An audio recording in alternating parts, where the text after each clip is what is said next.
talk first about the whole premise of the band, because you've got the Cascadia thing going on. Yeah. And I want to know how closely you identify with that whole concept. Well, we're big D&D fans, and when we do Kithkin, it's kind of our way of like role-playing in real life. Like, we each have different identities in the band, and they're very much characters. And when you think about that, like, you need kind of a kingdom within which to journey and adventure. So Cascadia is just sort of like a thinly veiled fantasy Northwest for us. And I do think that if Cascadia were its own country, it would be awesome, and we'd do great, and it'd be fine. We're not like political about it, and we're not gonna go to the government and like tell them that, you know. But we do live in like the most beautiful place in the world, and we're very proud of that. You know, I like to support the businesses that are from. I mean, there are so many great businesses in the Northwest, and it's just there's like giant ancient trees here, you know, like so. And the only rainforests in the U.S. Yeah. So Cascadia for us is just sort of like the fantasy world that we inhabit in real life and like.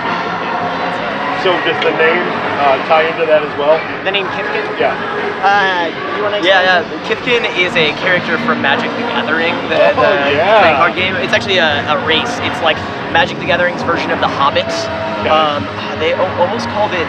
I think it's like comes from Munchkin is where the word came from, but they couldn't get rights to the word Hobbit, and so that's essentially what a Kithkin is. And that at the time I was playing a bunch of Magic the Gathering when we started the band. At the time, I guess it's consistently throughout my life. And just playing into that idea of the fantasy world, and Kith means friends and Kin means family. We live together, the entire band does. We almost, if we didn't get Bumbershoot, we're gonna see if we can play at PAX and see if they let us do that, and just like. My goal is at one point in life to play PAX or any other like nerd convention. Nice. Dragon Con. Pretty fun to play Dragon Con. So how did you guys meet and start playing together? Were you playing in other bands, or did you just say, let's make a band? We were playing in other bands. We all met at CLU. We all went to school together.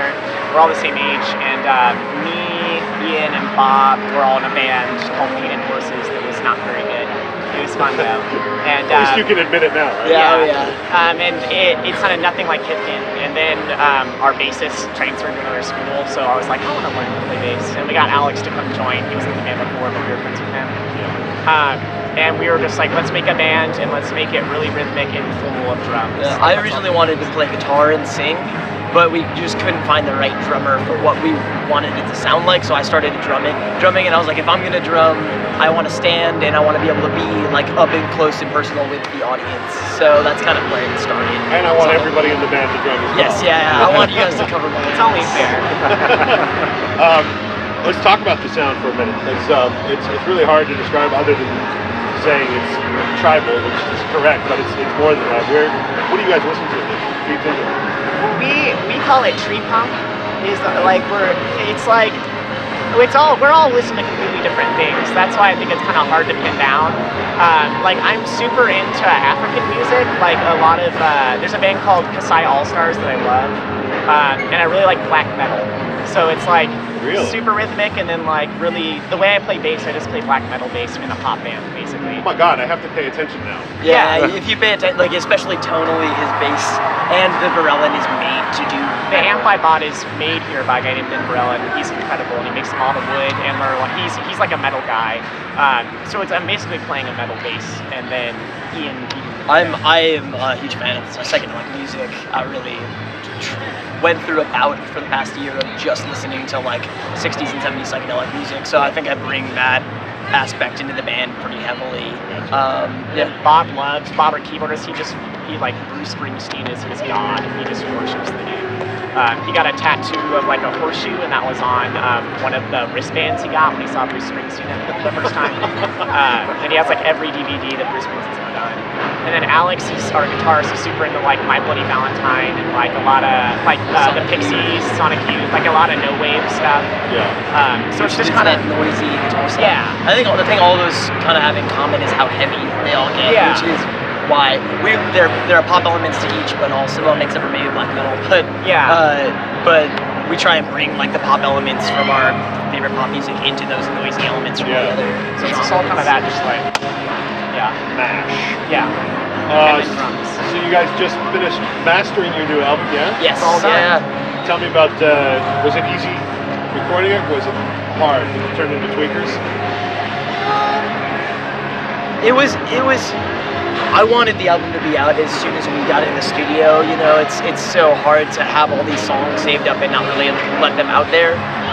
And because we were recording at the same time as the Head and the Heart, who are friends of ours, with the same producer, we really had to stagger our recording dates, which made it way longer process than we wanted it to be. But that being said, it was really enjoyable process. Like recording is really creative and fun. We're so like the album. We're so happy with it. It sounds like better than we could have imagined. Yeah.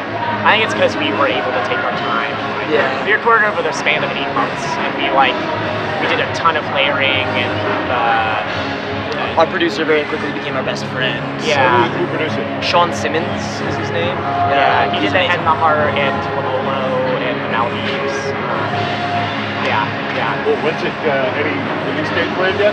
We literally just finished it this week, so the actual work begins. And now the actual work begins. We have to find if someone wants to put it out, or like if we're gonna put it out ourselves, or like it's so weird to in today's music world to figure out how you're supposed to do that, right? Yeah. Especially here, like in Seattle, you've got Macklemore, who's just like the biggest thing in the world, and he doesn't have a label, and then like we don't have a lot of money, so it's like, I don't know. But it'll see the light of day. There are plans for early spring. Is what seems realistic.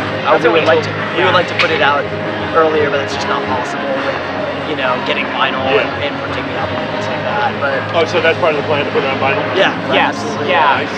We'd really like to make the record out of wood. Or not the actual vinyl like itself, the but the casing. packaging. Yeah, out of wood I think veneer. Fila Bamba did that. Okay, Yeah. I'm gonna look into. Yeah, it looks really cool. I'd be interested to see how they do it because I've been playing around with getting veneer or other kinds of wood that'll be malleable enough and stuff like that. I'll get you in touch with the label. Yeah, That, let me know. Any label willing to put a record out on wood. You heard it here first. I heard once that they did a cross cut of a tree Yeah. and then put it on a. And you can listen to the tree. Listen to the tree. It's not a pleasant sound, unfortunately. It's just kind of like The tree is angry and I'm never cutting it in half. Yeah, that's the sound of being angry and being cut down. which is what we're trying to channel. Yeah, exactly. Yeah. I think that would be perfect. Maybe for your next EP or something, you could get one of those wood vinyl records, play it, and have it as a backing track or something. Right? Yeah. In the meantime, before the record comes out, we're hoping on releasing another single, and hopefully there may or may not be a video game released alongside it. A video? Yeah. Okay, I gotta hear about this. We can't. Can't divulge. Fair secret. enough. Got it. Yeah. We'll leave it at that. Yeah. And I'll just salivate.